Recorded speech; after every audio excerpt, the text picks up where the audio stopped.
Oke, selamat datang kembali teman-teman di kanal IAD yang kita hadirkan untuk memberi satu alternatif untuk menambah inventory di kepala kita ya.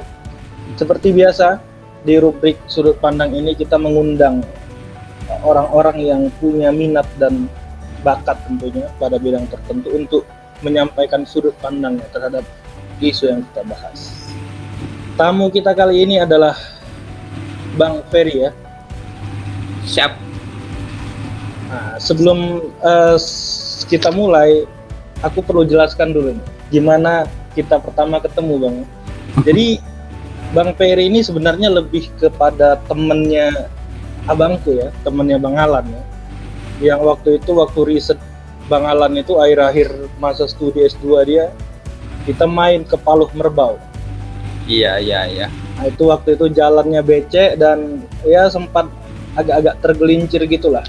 Disitulah kita pertama berkenalan sama Bang Ferry. Nah seperti biasa sebelum berkenalan dengan aku gitu ya, teman-temanku itu banyak sebenarnya temen abangku duluan gitu. Jadi akhirnya kita juga jadi berteman gitu. Nah, Bang Ferry ini adalah dosen di Unimed. Tentu dia maunya disebut dosen muda ya, karena memang masih muda juga. Yang juga aktif di dunia kepenulisan, juga aktif di dunia digital, juga suka main musik. Jadi Bang Ferry ini multi talenta juga sebenarnya. Maka kita perlu kuras satu-satu talentanya gitu. Nah, ibarat dispenser mungkin kita perlu ambil dari keran itu pakai gelas yang kecil-kecil. Sehingga kayaknya butuh waktu yang lama untuk episode bareng Bang Ferry ini ya. Udah pandai ya selama di Banten ya. Enggak, kalau skill orang sini masih kalah jauh sama orang Medan. Oh iya. Jadi kalau Abang kita ada darah Banten, Wam. Oh gitu ya. Iya, jadi beberapa daerah di Sumatera Utara ini banyak keturunan Banten. Dulunya nanti bisa kajian antropologi nanti. Kenapa banyak orang Banten di Sumatera Utara? Oh gitu. Mungkin dulu suruh jagain ini ya, menjagain kuli kontrak mungkin dulu ya, atau terlibat sebagai kuli kontrak gitu. Oh di perkebunan ya, kulinya orang iya. Kita dari Jawa, terus penjaganya orang Banten gitu mungkin ya. Nah.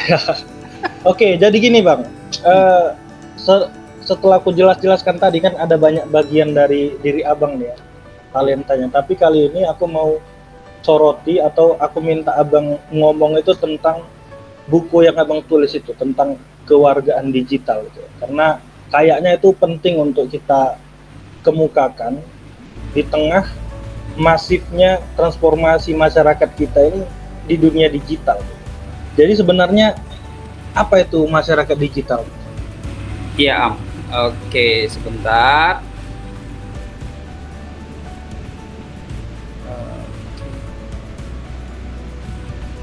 Ya, jadi gini ya, ceritanya dulu itu tesis. Ya. Nah, tesis selesai S2 dulu. Waktu mau menyelesaikan S2 itu saya dibimbing dengan Prof. Karim Suryadi. Beliau itu sering itu muncul di ILC, pakar komunikasi politik UPI, dan Prof. Ajis Wahab. Beliau konsen juga dengan kajian sosiologi kewarganegaraan. Jadi sebenarnya ingin agak ideal, walaupun tesis yang baik adalah tesis yang selesai, kan gitu. Tetapi memang Prof. Karim ini suka men-trigger kita dengan hal-hal yang baru, gitu. Kalau kajian tentang karakter, dampak ini terhadap, ya itu kan sudah banyak lah riset-riset ya kan. Kemudian ya beliau men-trigger gitu. Coba cari judul yang kira-kira belum ada yang kita kaji di UPI. Kebetulan saya di UPI dulu kan. Nah, Abang dulu di UPI, kemudian ya itu muncullah gitu kan. Baca jurnal. Pada saat itu belum sepopuler ini Google Scholar. Cari jurnal-jurnal internasional, kemudian cari akses jurnal, cari kata kunci gitu. Jadi kalau memang Abang sukanya gitu, bahasa Inggrisnya agak terbata-bata, tapi kalau untuk ini agak suka gitu dengan hal-hal yang mungkin berkembang gitu. Ternyata sudah ada yang menulis tentang keluarga digital citizenship. Itu coba diterjemahkan. Itu pun terjemahannya masih agak gampang.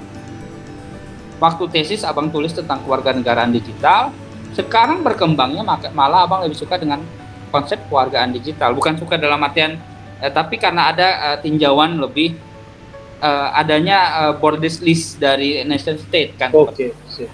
Nah, jadi kalau masyarakat digital biasanya memang cocok dengan terminologi kewargaan digital, karena dia kan melintasi negara bangsa. Yes. Gitu. Kalau kewarganegaraan biasanya itu dengan seperangkat aturan yang negara yang menentukan gitu. Nah ini agak kajiannya lebih kepada penggunaan terminologi ya, gitu. Jadi itu sih konsepnya gitu, dan abang kira akrab sekali jadinya ketika menulis tesis itu, memang betul-betul menikmati proses penulisannya. Itu dari desa kecil di Kabupaten Tasikmalaya itu di Mandala Mekar sampai ke istana wakil presiden. Jadi nggak ada lokasi penelitiannya, gitu. Karena grounded teori kan. Yes. Kita hanya menemukan gimana sih konsep sebenarnya. Nah kemudian karena grounded teori lahirlah sebuah dugaan argumentasi. Kan biasanya grounded teori kan seperti itu. Jika maka gitu, makanya lahirlah sebuah konsep bagaimana sebenarnya kewargaan digital ini menjadi sebuah instrumen untuk membangun sebuah kewargaan global. Nah, jadi dua konsep ini yang coba kita melakukan membangun argumentasi menghubungkannya, kan gitu. Akhirnya ternyata ada keterhubungan yang sangat relevan gitu, sehingga semakin hanyutlah gitu dalam konsep kewarganegaraan digital itu. Nah, terus menulis akhirnya agak identik sedikit sih Ham. Iya betul, karena gini Bang, kata-kata seperti kewargaan digital itu kan tergolong yang masih jarang di Indonesia. Nah aku beberapa waktu lalu, karena aku pendengar YouTube ya, jadi pendengar dan penonton YouTube. Karena ini kajian ilmu sosial, waktu itu pernah si Martin Suryajaya, kalau pernah dengar namanya. Oh iya, itu Martin Suryajaya itu bilang ada beberapa hal yang menghambat perkembangan ilmu sosial di Indonesia. Itu yang menyebabkan ilmu sosial ini lambat berkembangnya, termasuk yang seperti abang bilang tadi, waktu tahun-tahun mengerjakan tesis itu kan di tempat lain ternyata sudah ada, tapi kita belum memulai gitu. Ya jarak-jarak seperti itu salah satu sebabnya katanya karena kurangnya teoritisasi gitu ya. Orang teoritisasi dari Indonesia. Makanya sebenarnya kelahiran buku kewargaan digital itu kita tandai sebagai munculnya teoritisasi dari orang-orang kita sendiri yang nggak melulu kita adopsi dari dunia luar. Jadi bisa kita katakan sebagai indikator kebangkitan ilmu pengetahuan sosial dalam bidang kewargaan digital. Ya, kita perlu apresiasi itu sebagai satu tanda bahwa ada kemajuan. Nah, karena itu menurutku penting Bang, dan rasa insecure kita perlu kita basmi pelan-pelan, karena kita selalu mengedepankan barat atau luar negeri. Misal lulusan luar negeri lebih baik daripada lulusan dalam negeri, itu kan sebenarnya stereotip yang dikotomi yang tidak penting sebenarnya. Terus jadi kerdil. Nah sekarang ini kita tidak mau mengeneralisir bahwa kualitasnya sama, tapi dengan adanya buku itu setidaknya nanti ke depan mulai banyak kajian-kajian yang lebih serius. Biasanya kalau permulaan, kalau misalnya kurang sedikit itu akan dimaklumi. Jadi sebenarnya yang penting adalah tanda permulaannya. Jadi itu Ham juga terkait tanda tadi. Abang suka lihat, ternyata sekarang berkembang. Karena agak iseng sih kita baca-baca di Oxford Internet Institute. Ternyata mereka mengembangkan sebuah kajian tentang semantik kapital. Jadi di era digital ini ternyata selain kapital, biasanya kan kalau Bourdieu kan kapital budaya, kapital simbolik, kapital apalagi ekonomi, ya kan? Itu biasanya. Nah sekarang ini mereka membuat kajian semantik kapital, gitu, tanda. Makanya tadi ketika Ilham katakan gitu. Nah ketika kita tahu, gitu, kita harus membuat tanda dalam diri kita. Gitu, membuat tanda dalam artian itu jadi modal juga gitu.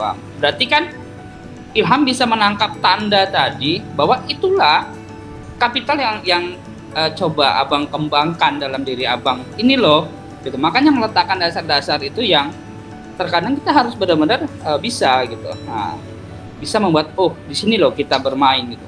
Arenanya di sini gitu. Nah, kan seperti itu. Iya, tentu ada benefitnya, ada yang positif, ada yang negatif Ya, terhadap pasti itu perkembangan kemasyarakatan digital ini. Tapi menurut abang, apa hal yang paling menguntungkan bagi masyarakat kita kalau dia terjun ke dalam dunia kewargaan digital itu? Selain karena tadi ada abang bilang borderless dia aja, karena kalau kita di dunia maya tentu nggak ada lagi jarak gitu, karena semuanya bisa terhubung lewat dunia baru itu yang kita sebut dunia maya. Nah, kira-kira apa keuntungannya? Tentu sembari juga abang harus jelaskan kerugiannya gitu. Sebagai tukar tambah dari dari hadirnya dunia maya dan masyarakat digital.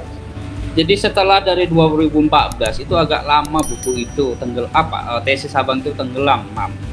2019 sebenarnya sudah buat naskahnya itu 2017 mulailah.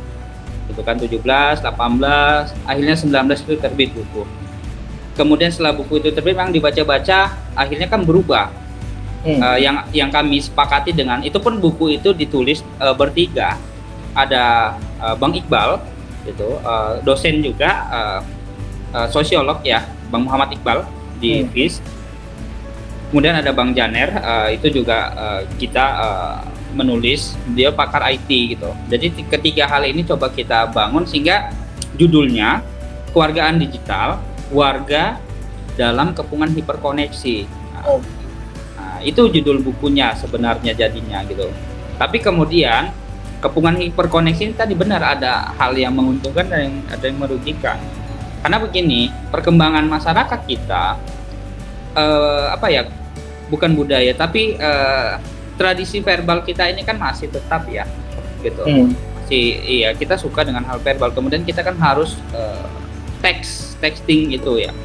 Kemudian tanpa kemampuan untuk kemampuan untuk bagaimana mengolah informasi yang banjir ini. Pada tulis tesis dulu itu belum terpikirkan itu bagaimana benturan-benturan ketika itu berita bohong gitu kan. Itu belum terpikirkan sampai dampaknya. Dan banyak sekali berkembang. Makanya sekarang keuntungan dan kerugian yang mungkin kita ini yaitu tadi keuntungannya ya kita kalau waktu di nulis tesis itu aku berpikir sangat ideal gitu bahwa kita akan membentuk sebuah masyarakat yang benar-benar bisa berkolaborasi gitu. Nah itu idealnya kan gitu, karena abang langsung dapatkan data pada saat itu ketika di desa Mandala Mekar itu mereka katakan kami hanya blogging loh bang gitu kan, blogging aktivitas kami menanam kembali hutan desa. Mereka blog, ada yang membaca gitu kan, kemudian membaca itu masyarakat di Samudra Pasifik mengucapkan terima kasih atas apa yang kalian lakukan. Ini membuat kami lama tenggelam. Berarti ada sebuah tatanan yang sangat ideal gitu. Sebuah tatanan yang ini bisa benar-benar menjadi sebuah pijakan untuk kita bisa mendukung bagaimana dasar kita untuk berkolaborasi untuk menghasilkan menciptakan sebuah tatanan gitu, tatanan dunia baru. Bukan tatanan ini, tatanan kolaborasi lah. Dalam artian negara bangsa itu benar-benar tidak boleh egois dengan potensi yang dia miliki kan gitu. Keterhubungan masyarakat itu akhirnya membuka gitu pola-pola yang sebenarnya itu kita bisa bersuara. Kemudian abang juga wawancara dengan Pak Ono dulu, Pak Ono gitu. Wah, itu juga menarik sekali. Bagaimana fungsi legislasi itu dipertanyakan gitu. Bagaimana keterwakilan kita itu sebenarnya kita bisa langsung akses kepada eksekutif gitu tanpa harus ada ini gitu pembatas gitu. Maka sempat dulu bahan referensinya dulu bukunya Ridwan Kamil juga, Kang Ridwan Kamil itu jadi kebijakan, tapi nggak sampai ini. Yang menarik itu ketika di di UKP 4 di unit kerja presiden itu bidang ini dulu ada bangun situs lapor. Memang dipertanyakan bagaimana efektivitasnya ini tentang situs lapor kan gitu. Bagaimana membentuk warga itu biar aktif gitu, aktivisme. Tapi belum terpikir tentang polarisasi pada saat itu gitu. Ketika 2014 ya, memang 2014 itu kan mulai terasa itu perubahan-perubahan dari masifnya dunia digital di Indonesia. Sehingga negatifnya apa? Kita gitu, yang sampai sekarang yang abang temukan adalah manusia itu kehilangan potensi subjeknya gitu loh. Manusia kan subjek, bukan objek. Dari dunia digital ini justru abang menemukan bahwa manusia ini kehilangan potensi subjeknya karena dia adalah produk dari algoritma digital gitu. Produk dari algoritma digital yang dimediasi oleh meme gitu kan, sehingga dia kehilangan kemerdekaan dirinya. Itu kajian abang berkembang sampai ke sana sekarang gitu. Jadi manusia ini menciptakan robot itu belum nggak mesti dengan teknik bentuk fisik, tapi bisa jadi dipengaruhi algoritmanya adalah alam pikirnya gitu, sehingga dia kehilangan diri dia sendiri. Dia dibangun kesadaran semua. Konsep kesadaran semu ini kan berbahaya. Aktivisme semu. Dia aktif, tapi sebenarnya dia dimobilisasi gitu. Bahwa dia tidak merdeka menentukan pilihannya, atau dia disuguhkan pilihan yang sebenarnya tidak ada pilihan yang lain. Itu pola-pola itu tergambar ketika abang lihat pemilihan sekarang kok tidak ada calon yang alternatif ya gitu. Dia seperti bilangan biner 0-1 gitu. Kalau kamu nggak milih ini, kamu bagian ini gitu. Jadi kita yang punya alternatif pilihan itu nggak ada gitu. Dan negara seakan-akan ya itu tadi, politisi kemudian karena ini bicara tentang konteks warga digital, justru kita tidak memiliki pilihan-pilihan yang lain. Kita harus memilih dari apa yang disajikan seperti itu. Makanya adalah konsekuensi nanti demokrasi deliberatif dan sebagainya. Tapi kan bukan hanya konteks pemilihan ya. Jadi itu yang saat ini abang mengkhawatirkan itu adalah justru 270 masyarakat Indonesia atau rakyat Indonesia ini justru nanti kita bisa kehilangan kehilangan potensi kita sebagai subjek gitu kan. Kenapa? Ternyata kita adalah produk dari algoritma digital itu. Ini yang menurut abang yang saat ini ketika pendidikan itu gagal mempersiapkannya gitu kan, maka kita akan melahirkan orang-orang yang sebenarnya itu tadi dia kehilangan diri dia sendiri.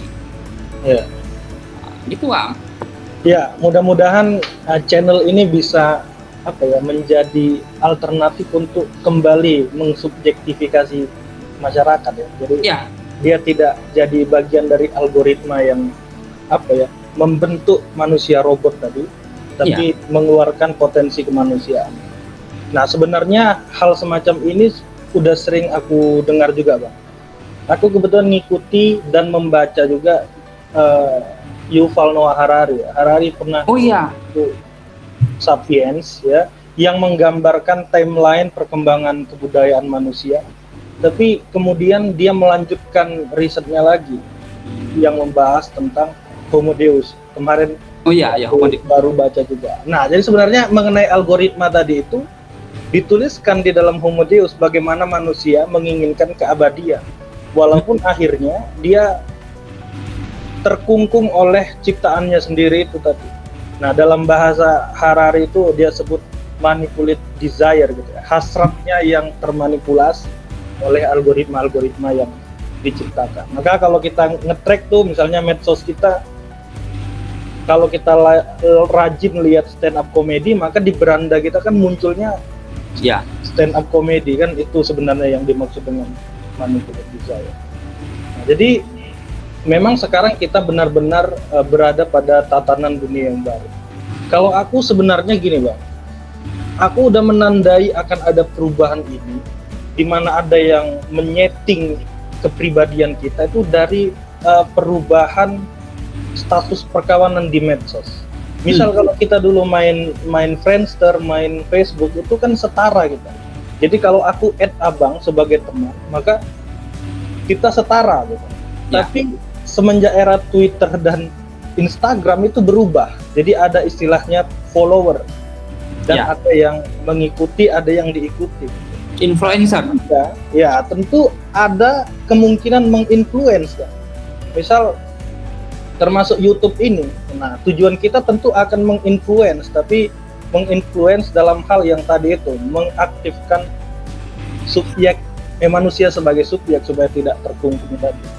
Nah, apakah langkah kita ini menurut Abang sudah tepat untuk memasuki peperangan apa ya, pembentukan manusia robot tadi, kalau kita sebut itu sebagai tantangannya ya, dengan menghadirkan percakapan-percakapan yang menginfluence secara positif. Tentu sudah banyak ribuan, mungkin ratusan atau jutaan channel yang setiap hari bisa mempengaruhi isi kepala manusia kan? Nah, apakah ini juga menjadi tujuan alternatif, bisa menjadi alternatif atau tidak? Karena gini Bang, aku punya tesis ya dalam pikiranku itu, kenapa manusia ini susah, atau dalam konteks yang lebih kecil, mahasiswa atau pelajar yang kita ajar itu susah ketika dia harus belajar lewat HP atau gadget. Nah, karena menurutku gadget itu adalah pelarian gitu. Dia pakai gadget itu untuk istirahat, untuk break. Jadi yang namanya peralatan main itu akan susah sekali kita ubah behaviornya jadi perangkat belajar gitu. Nah, itu kan yang nggak pernah dikaji oleh Departemen Pendidikan, bahwa gadget nggak melulu selalu mengarahkan siswa pada kegiatan belajar. Nah, apakah upaya itu bisa dikatakan keliru, atau memang kita harus masuk ke dalam dunia itu untuk merubah keadaan ini? Gimana menurut Abang? Masih ingat nggak Ham, ketika dulu sekolah-sekolah itu melarang handphone, Ya, bahkan razia, ya, bahkan betul. di ini ya, karena itu dianggap handphone itu sebagai tujuannya adalah tujuan hiburan. Jadi yang menggaris batas menjadi warga digital dengan yang mungkin istilah yang lain ya gitu, adalah ketika warga itu sudah memulai menggunakan handphone itu untuk tujuan-tujuan tertentu di luar dari tujuan hiburan. Batasnya segitu aja. Ya. Jadi kalau dia sudah untuk kepentingan politik, kepentingan sosial gitu kan, kepentingan dia untuk ya bahkan berbisnis, karena dimensi kewarganegaraan kan banyak ya, dimensi sosial, budaya gitu kan. Nah, itu dia menjadi itu dia masuk ke dalam itulah dia warga digital. Ya kan, selain juga tadi tatanan tatanan kebijakan. Nah, makanya baru ini aja gitu, ketika pandemi ini kan kita didorong belajar secara daring. Kalau dulu ya pemahaman kita itu handphone, laptop itu di sekolah itu seakan-akan itu haram loh. Iya. Gitu. Gimana Am? Jadi bisa dibilang pandemi ini adalah momentum ya untuk merubah paradigma itu ya. Benar, itu yang dialami. Tapi pandemi juga yang pandemi ini juga melahirkan sebuah konsep yang kalau bacanya Noah Harari yang terakhir dia kembangkan adalah data kita ini sudah hilang. Karena apa? Kita memberikan data kita kepada negara sipil. Memang udah gitu. Aplikasi-aplikasi kesehatan, kemudian bahkan peduli lindungi yang karena kita juga butuh kepastian dari negara, sehingga kita mau tidak mau kita untuk masuk pada era tertentu kita harus scan agar bisa masuk. Kemudian kan ada di tracking gitu kan, tracing kita, bahkan kita dari kesehatan ini gitu. Jadi kita tahu apa kita kemanapun kita akan tahu, oh si ini pernah ke sini gitu. Jadi ada memang sebuah hal yang berujung bahwa ada agak yang paradoks ya, bahwa ya sudahlah, handphone hanya sekenanya saja gitu. Nah kemudian yang membedakan lagi adalah di sini yang abang kira ketika dalam dunia pendidikan, karena kebetulan kita di pendidikan ya, bahwa ya konsep kalau yang kementerian kan merdeka belajar ya. Kalau abang lebih suka dengan istilahnya belajar menjadi manusia yang merdeka. Sering itu abang katakan. Sebenarnya kita harus belajar menjadi manusia yang merdeka, gitu. Karena kalau konsep kenapa secara bahasa itu lebih mengena yang itu, karena sebenarnya bangsa ini didirikan untuk kita menjadi benar-benar manusia yang merdeka, gitu. Bangsa ini ingin kita menjadi manusia yang merdeka, gitu. Nah, kemarin abang sempat kutip, ternyata Kemendikbud itu sudah mulai mengutip pernyataan Tan Malaka yang dianggap terlalu kiri pemikirannya, gitu kan. Mana makanya momentum abang, ini paradigma yang menarik ini, Tan Malaka ada di Kemendikbud kan gitu, jarang-jarang gitu. Berarti kita kalau mau membacakan mengajarkan tentang Madilog udah bisa dong, gitu. Orang udah Kemendikbud juga ambil kan. Kenapa? Kita butuh gitu kan konsep bagaimana kita melahirkan sebuah dalam Pancasila itu ada hikmat dan bijaksana. Satu kata yang berhikmat itu kan kita benar-benar mengabdi kepada bangsa dan negara ini, tapi kita juga menginginkan kebijaksanaan. Makanya kapan kita sih belajar tentang filsafat gitu, untuk berpikir lebih kritis tentang realitas ini gitu. Kan selama ini kita takut, bangsa ini takut. Jujurnya kita takut loh mengajarkan filsafat kepada anak-anak, takut kafir mungkin gitu kan, atau takut ya berpikir yang ini gitu.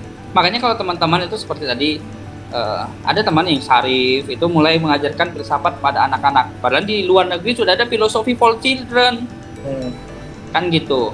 Kemudian Syarif itu temannya Martin gitu kan. Kemarin itu yang mereka yang kelas isolasi, kemudian yang Filofest itu kan menarik gitu, bahwa memang ada satu momen bahwa filsafat ini menjadi sebuah kebutuhan untuk melahirkan sebuah tadi kebutuhan untuk mengolah kebanjiran inflasi informasi itu untuk menjadi sebuah pengetahuan gitu. Walaupun ya kan masa kita mundur lagi sih gitu. Kita kan butuhnya teknik gitu kan, untuk ini sekarang pekerjaan-pekerjaan kan butuhnya yang lebih teknis gitu. Ternyata menghadapi itu tidak pernah nggak Ilham dengar riset di fakultas teknik dan MIPA ini disensor nggak ya gitu. Justru radikalisme itu lebih subur loh. Ada kan riset kemarin itu, saya ngomong bukan subjektif saya, ini riset. Ternyata ada yang hilang gitu, ada yang hilang dari kita gitu. Kalau di teman-teman di sosial mungkin ya, kalau ada sebuah wacana, ada sebuah wacana yang dihadapkan, kita akan berpikir lebih di sini ngapain orang ini kira-kira ngajak pindah ke Suriah sana kan gitu. Orang kita di Indonesia udah cukup gitu. Jadi kan memang ada ininya, sehingga saat ini itu yang abang kira hilang dari kita gitu. Hilang dari kita sebenarnya. Bangsa ini ketika didirikan awal, konsepnya itu adalah ingin memerdekakan bangsa ini dengan apa? Mencerdaskan kehidupan bangsa itu nggak sembarangan gitu loh. Nggak mantian itu dulu gitu. Tapi jangan pula dibelenggu dengan hal-hal yang ya buat kita takut gitu kan, untuk takut berpikir. Kemudian itu bukan menyalahkan ini ya, karena banyak selubung-selubung dalam pendidikan ini kan banyak sekali gitu. Kita takut sebenarnya bangsa ini mau kemana sih gitu, dianggap nanti kita terlalu bebas gitu memaknai merdeka itu, padahal kan tidak sesederhana itu. Jadi ketika bicara tadi Noah Harari tadi menarik sekali, bahwa memang di kita itu ingat Noah Harari itu diharamkan di beberapa sekolah loh untuk dibaca. Sampai sebegitunya. Yang di ini kan apa coba? Karena dia satu Yahudi. Gay lagi gitu. Aduh gitu kan. Diharamkan gitu. Nah, ini kan maksudnya sebegitulah kita, bahwa kemerdekaan itu mahal sekali harganya. Kan gitu. Apalagi keberanian kita membuat tanda gitu, konsep bagaimana kita akan berkembang kan gitu. Ini yang sebenarnya tapi ada keyakinan sih ke depannya tuh ketika memang nanti kita akan pendidikan kita mau yang seperti apa sih sebenarnya. Nah, walaupun ini kan sudah konsep merdeka belajar gitu, ujungnya kan kita kebingungan sendiri gitu. Dianggap terlalu cepat lah, dianggap terlalu tergesa-gesa gitu. Gitu. Menerjemahkan ke bawahnya juga berbeda lagi. Kau sih. Suka kali ya buat abang banyak pikiran ya.